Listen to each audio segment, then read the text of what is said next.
Women's 200. Women's 200. Steiner gets it done. Woo. 21.77. Tamara Clark 21.92. Jenna Prandini 22.01. Obviously, probably not the top three everybody had, although somewhat familiar names. Let's start first with Steiner. Set herself up with a really fast semi earlier in the day. Yeah, she ran 21.8, and I saw a little conversation with her and her coach. She said she shut it down with 10 meters to go. Mm-hmm.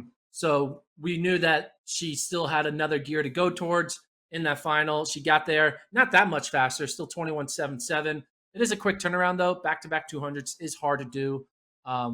And world lead now. She's now run the world lead multiple times this season. I asked her if she's excited to race the Jamaicans. She said, hell yeah. Maybe not, quote, hell yeah, but like, yes. I was gonna say, you can't. Maybe I had the word hell. Yeah, don't do that. I don't know. She said yes. She smiled and was like excited to go up against the big three of Jamaica in Elaine Thompson-Herah, Sharika Jackson, and Shelly-Ann Fraser-Price. If Shelly-Ann makes the team, we don't know. That team will be decided after this podcast goes live because that's later tonight.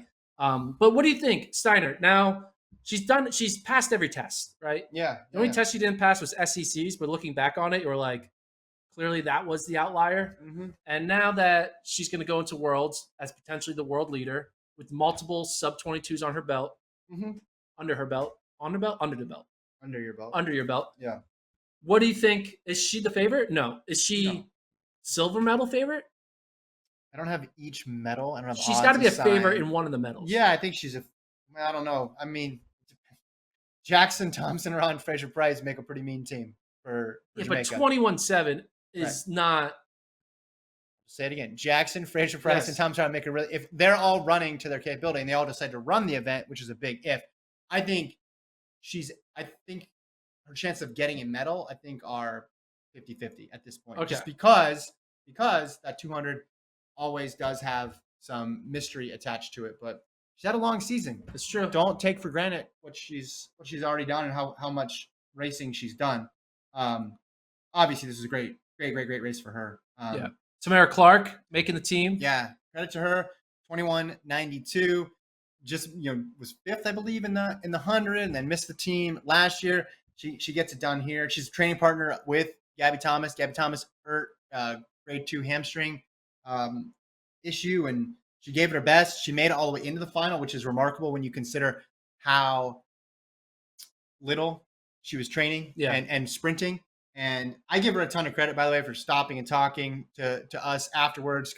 She just expressed her disappointment, and this is why this is track and field, and this is sports, right? Like the highs and the lows, all of it captured there, and you could see just how much she wanted to make the team, how much she wanted to go and fight for a medal. I just give her a ton of credit for doing that. And her coach said if it was a week later, would be in a much better spot. And she said the same thing. It's just timing, man. It's unfortunate that she wasn't healthy. Well, it's interesting that you say that because that's exciting because that means she can be a factor in the post-world season with all the diamond leagues in August and September.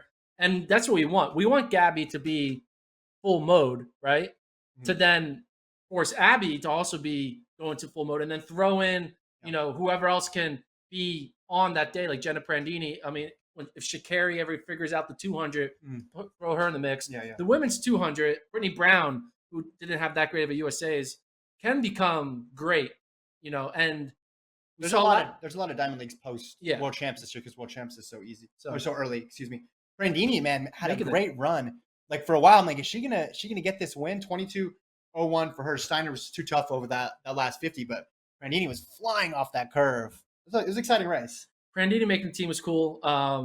She's kind of slept on a lot. I mean, she was. Well, I did have her as a sleeper in the 100. Yeah. So. But yeah, I don't think I picked her in the 200. I don't think I picked her in the 200. I mean, she kind of had a little slow start to her season, but now she's making back-to-back teams. Jenna Prandini.